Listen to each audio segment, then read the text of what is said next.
Hiya, so we've just finished our September month of strutting. And this video is to give you a bit of an idea of what strutting is, what we've worked on in class this month. Um, we might include some bonus material, who knows? So over to you, Declan, give a wee bit of an idea of what strutting is. So strutting is a blues dance that developed in Memphis, Tennessee in the 1940s. So it's quite an unusual dance. It's got an unusual A-frame position, but otherwise it's quite a simple dance. It's just step and step, step, step, step. So there isn't really much in the way of unusual rhythms, but it does give you scope to do lots of individual footwork style and options. So it's a nice dance because of its simplicity. Yeah, we get started. So the first thing really is the connection and the styling of strutting. So it's a close embrace, and if we were to get into a close embrace, you can see that there's not a lot of room between our feet. And one of the nice things about strutting is that we can actually play about with our footwork independent of each other. So one of the things then, as a follow does, is create some space. So as well as that chest to chest connection, where we have a nice connection, what I do then as a follow is I take a step back, lean over, give my partner a hug. So I'm reaching for their far shoulder and just drape my arm over. Just anywhere that's relaxed. So you can see this unusual shape taking place. For the follows, this is quite unusual. This feels a bit different. So what you want to do is hinge at the hip. So you're just hinging straight forward. You want to raise your diaphragm so that you get a nice flat back. Engage your core so that you're supporting your lower back. So that's really the shape. You're just going forward like that. There's no curl to it. It's straight forward. And the raising of the diaphragm will allow you to get a good close connection with your partner. And you can see when Carrie does that, she's supporting her own weight, so she can adopt that position independently of what I'm doing. So she's not leaning on me and kind of being heavy. Mm-hmm. So we connect. I give a bit of space. Reach around.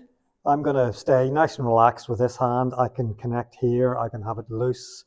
You see sometimes people dance with their hands in their pockets, whatever you like. This is just a bit relaxed, so I can bring it in and out if I need to. This connection here, I'm up high underneath Carrie's armpit, and I'm keeping my hand across her shoulders, kind of shoulder blade to shoulder blade. I don't want to drop it down. This starts to happen. You can see we've lost that A-frame. So I want to keep it up here where it's out of the way and not interfering with Carrie's shape, but maintaining a strong connection. So from here, we're just going to do a simple rhythm. We're just going to step on the beat, just step, step, step, step.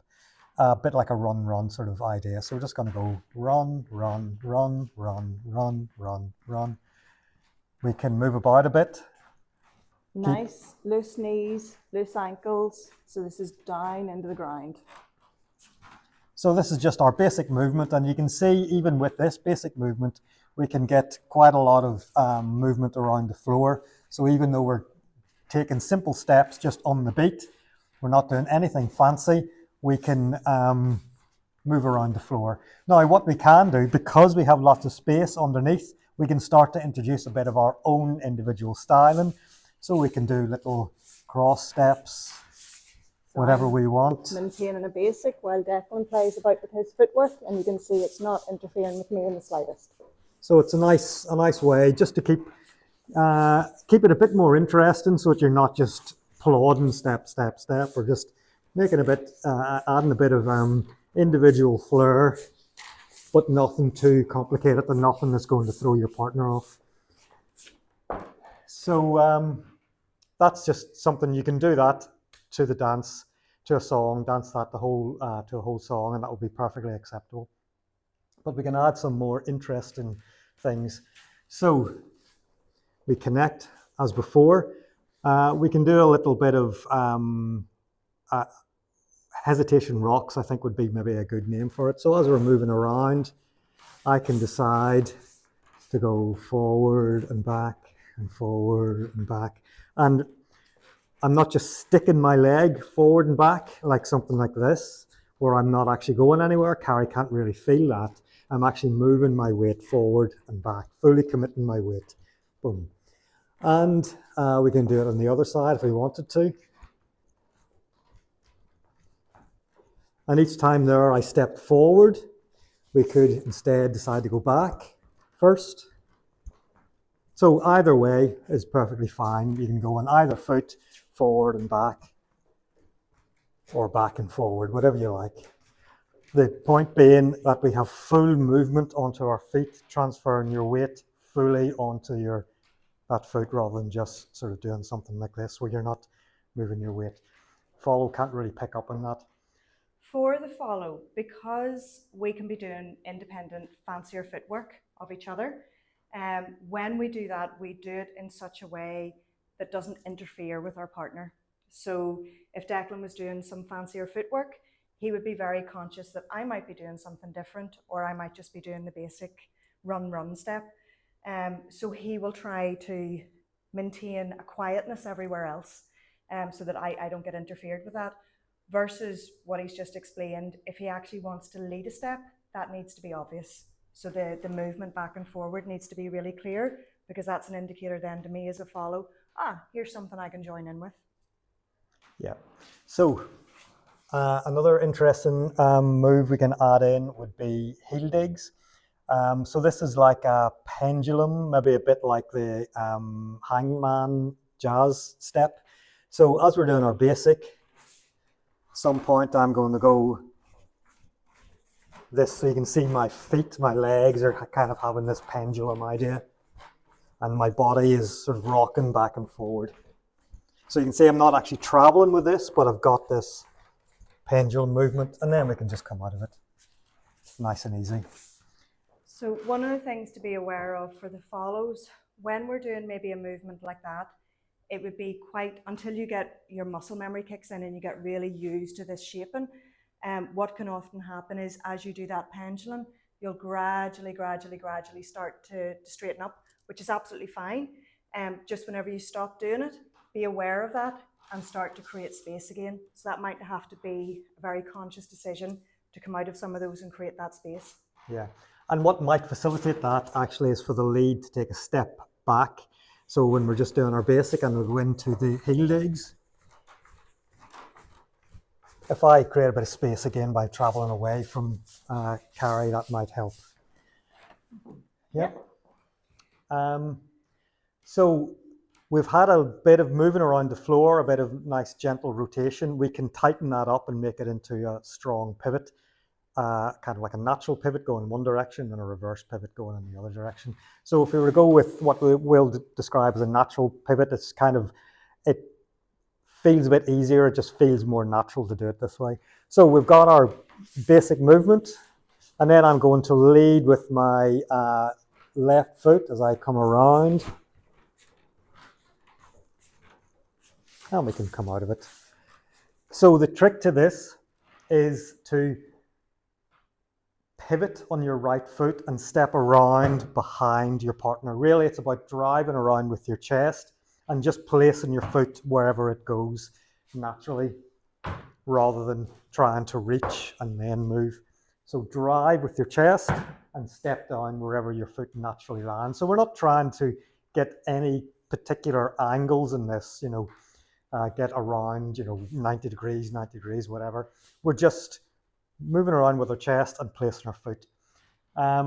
The right foot is going to stay pretty much where it is. You can lift it, but place it back roughly where it is. It's almost like sort of turntable, and we're moving around that turntable rather than stepping and gathering and stepping and gathering. That is a bit of a lurching move, which is a bit seasick inducing for the follow if you're doing that very fast. So we're trying to keep this nice and tight so that it's as simple as possible for the follow to pick up on. So when we first demonstrated that, you could see I was keeping the basic footwork absolutely fine. There's also an opportunity here for a bit of styling. So for the follow, they can do sweeps. So this is how this would look. And I can facilitate this by generating a wee bit more momentum.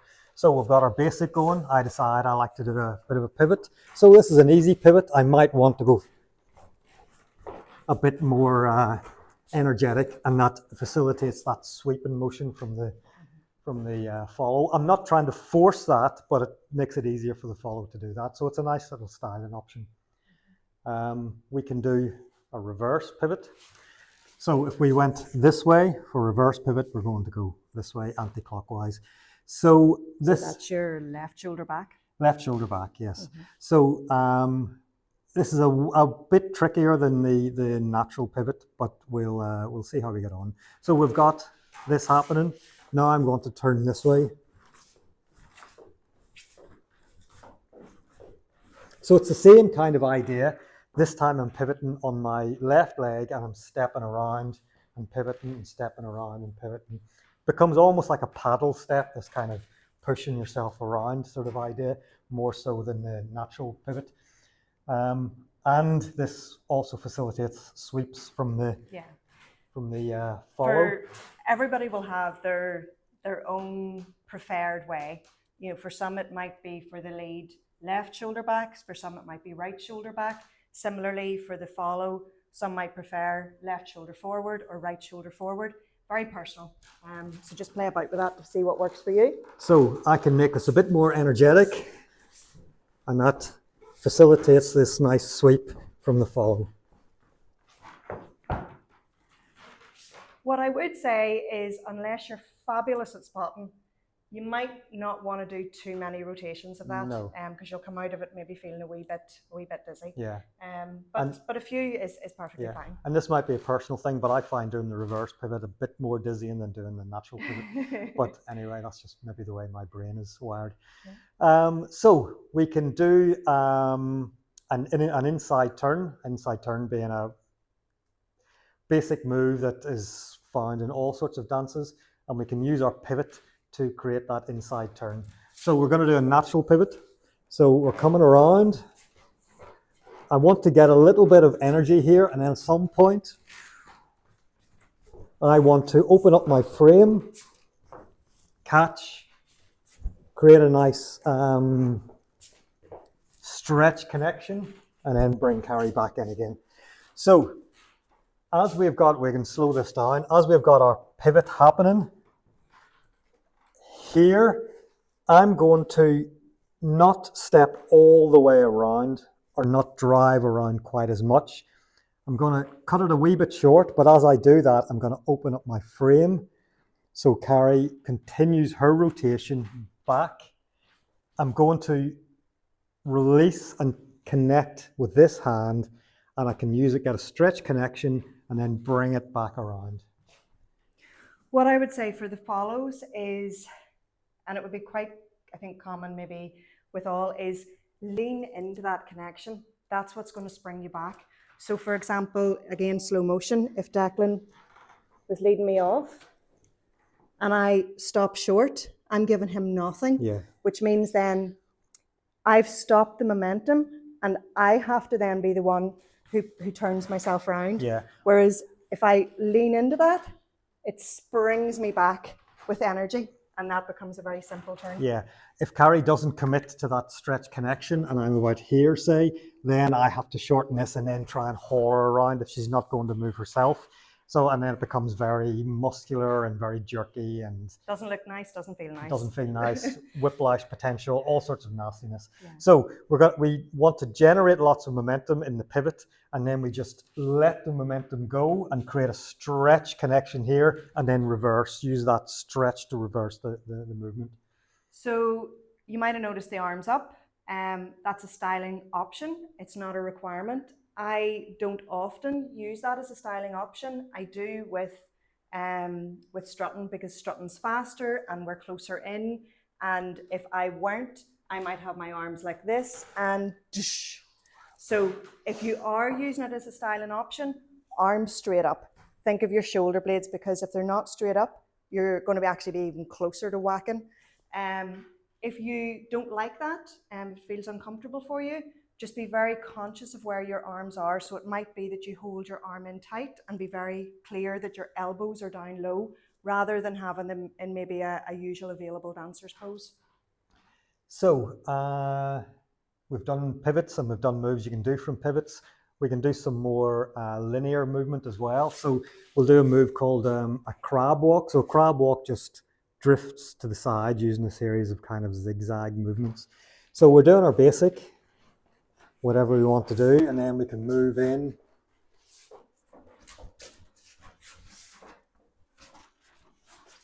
We may have come out of frame there. So this is nice and simple. I'm starting with a forward step just because I usually start on my left movement, my left foot. So that's just a natural thing to do. But really it's going to start with my right. I'm going to curve it here, and I'm going to square up, and then I'm going to come back, curving it, square up again, forward. So you can see I'm doing a series of little zigzag movements. Could you also show it from the back? So, I'll be going that Start way. that side. Yeah. So here I'm turning, squaring up, turning, squaring up, turning, squaring up, boom. So you got these series of little zigzags and little mini rotations, and then steps to the side, which allow us to travel down the floor. For follows, we're keeping the rhythm. We're keeping the 1, 2, 3, 4, 1, 2, 3, 4. Where this could fall apart is if you don't have that connection that we spoke about at the start. So if the connection is very loose, we'll give an example of how that would happen. Yeah. So if I'm not really very connected at all. Because it does have these sharp rotations, we need to maintain this connection. So this is if this is loose, then I really have to try and carry around, and it doesn't work. I become very heavy, whereas if we have a strong connection, then I'm very light. And we're not getting the angles, and you can see actually we started to kind of curve around this way just because the whole thing was falling apart. So we need to maintain that nice frame so we can move sharply through our chest and bring the follow with us. Then we added some cross steps. Now we talked previously about our individual styling and how we could do little crosses and things. That's fine. What we're talking about here is a particular move, a particular pattern. It's called a cross step. So maybe if I do it individually first, and then we can add it. So this is going to start. You can step to either side. You can go forward or back. These are entirely your own preference, and it may vary depending on where you are in the music or how you want to travel. So I'm going to start by stepping to the side. Then I'm going to step back in this case, and step across to the side, back and across, side, back and across, side, back and across. So for the follow, as Declan's doing that pattern, you'll see then we'll be the equal and opposite. So as Declan steps to the side, we're also going to our right, then we're stepping forward, and then we're stepping across. Now the cross can be in front or behind. You might have a preference to that. There's no right or wrong to it. My personal one is forward. That might not work for everybody. Yeah, forward works because we've been traveling, because the follow has been traveling forward. There's a natural forward momentum there. And then we can go out to the side again, back to create space, and across, bum, bum, bum. And you'll notice how we are drifting backwards or forwards for the follow. So if you're doing this step, be aware of the dance floor and that you have space to move in that direction. Conversely, we can choose to go forward, in which case I would go to the side, forward, cross, side, forward, cross, side, forward, cross, side, forward, cross, boom. Or I could have crossed in front. I could go side, forward, cross, side, forward, cross. Because we have space in front of us, facilitated by that A-frame, it doesn't make that much difference. It's whatever you're most comfortable with. So if we were to do that in practice, we've got our basic happening here. Bum, bum, bum. I'm going to go back. And you can see how we're about to crash into the mirrors. So we did cover a bit of ground moving backwards. Or we could do it forwards, and we'll crash into the camera. So I'll try it again.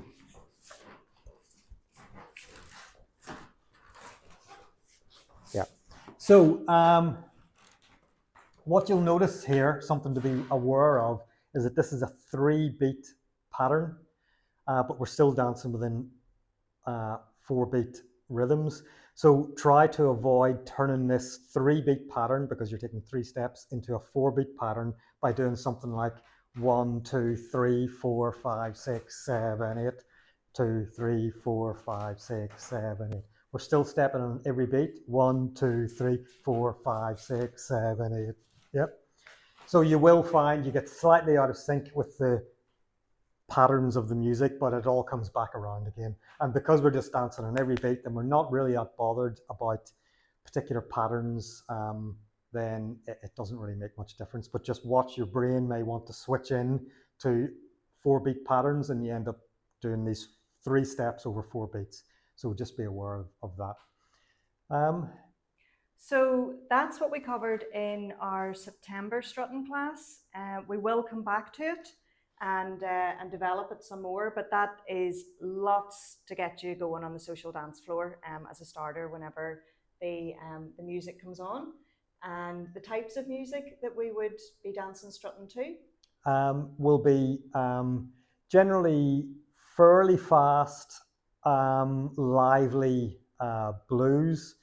It could be maybe Chicago style. It could be a bit kind of like boogie woogie style. It could be anything really that is quite lively. It works nicely with that. And actually, just on that, a good point, because it is lively, because it's upbeat and fast, do be very conscious of that. Conserve your energy. Nice small steps. So you don't want to be taking large steps like this. That's going to tire you out very quickly. You want to just keep your feet below your hips. And stylistically for the footwork, it is more of a run kind of action rather than a shuffle.